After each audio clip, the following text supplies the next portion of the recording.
எல்லாம் செயல்கூடும் என்னான எம்பலத்தே எல்லாம் வல்லாந்தனையே ஏற்று என்று எல்லாம் வல்ல இறைவனையும் குருவர்களையும் வணங்கி அன்பு நேயர்கள் அனைவருக்கும் அன்பான வணக்கம்.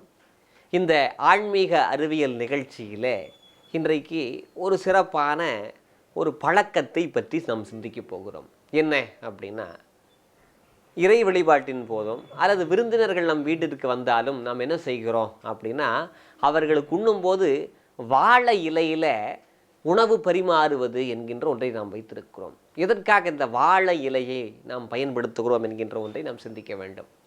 இந்த வாழை இலையிலே உணவு உண்பதால் இளநரை வராது என்றும் முடி கொட்டுதல் போன்ற நோய்கள் வராதும் என்று மருத்துவர்கள் சொல்கிறார்கள். அதனால தான் வாழை இலையில் சாப்பிடுவதால் நமக்கு இந்த மாதிரி நன்மைகள் ஏற்படுவதால் வாழை இலையில் சாப்பிடணும். அது மட்டும் இல்லாமல் அதில் இருக்கக்கூடிய பச்சையம் என்கின்ற ஒன்று அந்த உணவுடன் வெந்து உடம்புக்குள்ளே போகிற காரணத்தால் வயிற்று புண் போன்ற நோய்களும் அஜீரண கோளாறுகளும் தடுக்கப்படுகின்றன. நீங்கள் வேணா பாருங்கள், தட்டில் சாப்பிட்றதுக்கும் வாழை இலையில் சாப்பிட்றதுக்கும் ஒரு வித்தியாசம். நீங்கள் தட்டில் சாப்பிடுகிற போது ஜீரணத்திற்கு என்று இஞ்சியோ பூண்டோ சாப்பிட வேண்டிய கட்டாயம் இருக்காது. நீங்கள் வாழை இலையில் சாப்பிட்டா கட்டாயம் இருக்காது. ஏன்னா அந்த வாழை இலையில் இருக்கக்கூடிய அந்த பச்சையமே ஜீரணத்தையும் தரக்கூடிய ஒரு மருந்தாக உடம்புக்கு போய்விடுகிறது. ஆக மருந்து என்கிற ஒரு தனியாக எடுத்துக்கொள்ள வேண்டியதில்லை. அப்படியே உடலுக்கு நலம் செய்வதாகத்தான் இந்த வாழை இலையிலே சாப்பிடுவது என்கின்ற ஒன்றை நம்முடைய பெரியவர்கள் வைத்தார்கள். வாழை என்கின்ற சொல்லிலிருந்து தான் வாழ்க்கை என்கின்ற ஒரு சொல் வந்தது. வாழையிலிருந்து வாழ்க்கை என்ற சொல் வந்துச்சு என்று கேட்டால், வாழையினுடைய அனைத்து உறுப்புகளும் அனைவருக்கும் பயன்படுவதாக இருக்கும். நீங்கள் பார்த்தீர்கள்னா அது கிழங்கு தொடங்கி பட்டை, தண்டு, அதனுடைய பூ, இலை எல்லாமே அனைவருக்கும் பயன்படும். இப்படி சொல்லுகிற போது நான் வகுப்பில் அதை சொன்னேன். என்னுடைய மாணவர் என்ன செய்தார், 2 வாழை இலையில் நடுப்பகுதியில் இருக்கக்கூடிய அந்த பட்டையை எடுத்துகிட்டு வந்து கேட்டார், ஏன் சார் இது பயன்படாமல் இருக்குமே என்று சொல்லுகிற போது நான் சொன்னேன், இல்லை, ஒரு கிராமப்புறங்களில் இருக்கக்கூடிய உணவகத்தில் பார்த்தீங்கன்னா அந்த சாப்பிட்ற அந்த மேசையை, அந்த நாற்காலிய மேசையை துடைக்கணும் அப்படின்னா க்ளீன் பண்ணணும்னு என்ன பண்ணுவாங்க, அந்த 2 வாழை இலையும் சேர்க்கக்கூடிய இடையில பெருசாக இருக்கிற அந்த பட்டையை எடுத்து அதில் தான் சுத்தம் பண்ணுவாங்க. அதுவும் பயன்படும்பா அப்படின்னு சொன்னேன். அந்த வகையில் வாழை மரத்தில் இருக்கக்கூடிய அனைத்து பொருளும் பயன்படும். நீங்கள் வேணா பாருங்கள், வாழை என்பது தனக்கு கீழே இன்னொரு சந்ததி உருவாக்காமல் போகாது. வேறு எல்லா தாவரங்களும் அப்படி இருக்கிறதா என்று கேட்டால் அது சந்தேகம்தான். ஆனால் வாழையடி வாழை என்று என்கின்ற ஒன்றை வாழைக்கு மட்டும்தான் சொல்ல முடியுது. அரசனடி அரசு, ஆலனடி ஆள் சொல்ல முடியாது. அப்பேற்பட்ட ஒரு உன்னதம் வாய்ந்தது இந்த வாழை. அதனால்தான் இந்த வாழை இலையிலே சாப்பிடுவது என்கின்ற ஒன்றை வைத்தார்கள். இந்த வாழை இலையிலே சாப்பிடுவது என்கின்றதை பற்றி சொல்லுகிற போது மந்தம், பித்தம், வலிமை குறைவு போன்ற உடல் கூறு இந்த குறைபாடுகளும் நீங்குகின்றன என்கின்ற ஒன்றை அறிந்துதான் வாழை இலையிலே சாப்பிட சொன்னார்கள். சரி, இப்படி வாழை இலையிலே பரிமாறுவது என்பது நம்முடைய ஆன்மீகத்திலே, சமயத்திலே எந்த இடத்துல வருகிறது என்று கேட்டால், அப்பூதியடிகள் புராணத்தில் திருநாவுக்கரசர் அப்பூதியடியார் வீட்டுக்கு வர்றார்.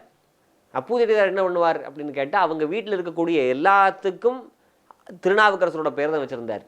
அவர் செய்யக்கூடிய அறங்களுக்கும் திருநாவுக்கரசர் பேர் தான். ஒரு தண்ணீர் பந்தல் வைக்கிறாரா, திருநாவுக்கரசர் தண்ணீர் பந்தல். ஒரு பள்ளிக்கூடம் தொடங்குறாரா, திருநாவுக்கரசர் பள்ளிக்கூடம். திருநாவுக்கரசர் ஒரு தெற்பக்குளம். இப்படி தான் ஏற்பாடு பண்ணுவார். வீட்டில் இருக்கக்கூடிய மனைவிக்கும் திருநாவுக்கரசர்னு பேர். குழந்தை பிறந்துச்சு, பெரிய குழந்தைக்கு மூத்த திருநாவுக்கரசன் பேர், சின்ன குழந்தைக்கு சின்ன திருநாவுக்கரசன் பேர். ஒரு மரக்கால் படி எது இருந்தால் எல்லாமே திருநாவுக்கரசர் அப்படி இருந்தார். அவர் வீட்டுக்கு திருநாவுக்கரசர் சாப்பிட வந்தது உடனே அவரை மகனை போய் நீ இலை எடுத்துட்டு வாடா அப்படின்னு சொல்லுகிறார். அந்த மூத்த திருநாவுக்கரசர் போய் வாழை இலை அறுக்க போகிறான். அறுக்கிற போது எப்படி வாழை இலை அறுத்தான் என்கின்றதை தெய்வ செக்கிழார் சொல்லுகிற போது, மல்லலம் குருத்தை அறியும் போது வாழரா ஒன்று அங்கையில் தீண்டிற்று அன்றே அப்படின்னு பெரிய புராணம் சொல்லுது. அதாவது சுருண்ட வாழை இலை, இளவாழை இலை அறுத்தானா எதற்காக என்று நாம் சிந்தித்து பார்க்க வேண்டும். நம்ம வீட்டுக்கு வந்திருக்கிறவர் யார்? திருநாவுக்கரசர். எதுக்கரசர்? திருநாக்குக்கரசர். அவருடைய நாக்கிலே நல்ல தமிழ் விளையாடுகிறது. அப்பேற்பட்ட நாக்குக்கு நாம் உணவு பரிமாற வேண்டும் என்று சொன்னால் விரிந்த வாழை இலையில உணவு பரிமாறக்கூடாது. ஏன் அப்படின்னா, மேலே பறந்து செல்லக்கூடிய பறவை இனங்கள் அதில் எச்சமிட்டு இருக்கக்கூடும். அப்படியெல்லாம் இல்லாமல் அவருக்கு தூய்மையாக நாம் உணவு பரிமாற வேண்டும். ஹைஜீனிக் என்று சொல்லுகிறார்களே, சுகாதாரமாக அவருக்கு உணவு பரிமாற வேண்டும் என்பதற்காக சுருண்ட வாழை இலை அறுத்தான் என்று அடியேன் சொல்லுவேன். இதை ஒரு சொற்பொழிவிலே சொல்லுகிற போது அதை கேட்டுக்கொண்டிருந்த பெரியவர்கள் எனக்கு அங்கே உணவு ஏற்பாடு செய்திருந்தார்கள் தட்டிலே உண்பதாக. இந்த பேச்சை கேட்டதற்கு பிறகு அவர்கள் இலை வாங்கி கொண்டு வந்து உணவு பரிமாறினார்கள் என்பது சொற்பொழிவின் மூலமாக, குறிப்பாக இந்த பெரிய புராணத்தின் மூலமாக அடியேன் அடைந்த ஒரு ஆனந்தம் என்று சொல்லுவேன். இப்போ இந்த வாழை இலையில் இவ்வளவு சிறப்பு இருக்குது. வாழை இலை நம்முடைய வாழ வைக்கக்கூடிய இலை. இது நீண்ட வாழ்நாளை தரக்கூடியது. ஒரு 90 வயது கிழவர் இருக்காருன்னு சொன்னால் அவர் பெரும்பான்மையாக வாழை இலையில் சாப்பிட்டு வாரா இருப்பார்.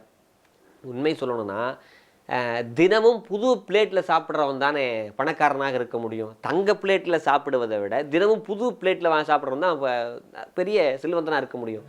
ஏன்னா தங்க பிளேட்டும் கூட இன்றைக்கி சாப்பிட்டா நாளைக்கு அது பழசாகிடும்.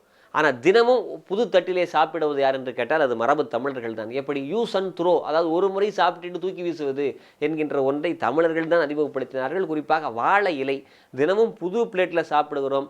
இன்னொருவர் சாப்பிட்ட உணவில் தட்டிலே உணவு எடுத்துக்கொள்ளாமல் தினமும் தூய்மையாக சுகாதாரமாக உணவு உட்கொள்வது என்கின்ற ஒன்றை வாழை இலையிலே நாம் அறிந்து கொண்டோம். அதனால் இந்த வாழையை நாம் பெரும்பான்மையாக வழிபாட்டிலும் உணவு உட்கொள்வதிலும் நாம் எடுத்துக்கொண்டோம். இது இப்படி எடுத்துக்கொள்வதன் காரணமாக பச்சையம் என்கின்ற ஒன்று உடம்புக்கு வருகிறது. அதனால் பல நோய்கள் நம்மை அண்டாமல் அதிலிருந்து நாம் தடுத்து கொள்ளலாம். குடல் புண் போன்றவற்றையும் கூட இந்த வாழை இலையானது போக்குகிறது. நம் வாழை இலையிலே சாப்பிடுகிற போது குடல் புண், அதாவது குடல் புண் தான் கொஞ்சம் வெளியே வந்து வாயிலே புண்ணாக மாறுகிறது. அந்த ரணங்களை போக்குகிற சிறப்பு வாய்ந்தது இந்த வாழலைக்கு மட்டும்தான் உண்டு. அதனால் இந்த வாழையை எடுத்துக்கொண்டு நாம் உணவு உட்கொள்வதால் வாழ்க்கை சிறப்பானதாக இருக்கும், நீண்ட வாழ்நாள் பெருகும். அதையெல்லாம் அறிந்துதான் நம்முடைய ஆன்மீக பெரியவர்கள் உணவு உட்கொள்வதிலும் கூட மருத்துவ உணர்வை சொன்னார்கள் என்கின்ற ஒன்றை நாம் இன்று தெரிந்து கொண்டோம். நாளைய தினம் மற்றொரு ஆன்மீக அறிவியலை நாம் சிந்திப்போம் என்று கூறி விடைபெறுபவன் சிவ சதீஷ்குமார். நன்றி, வணக்கம்.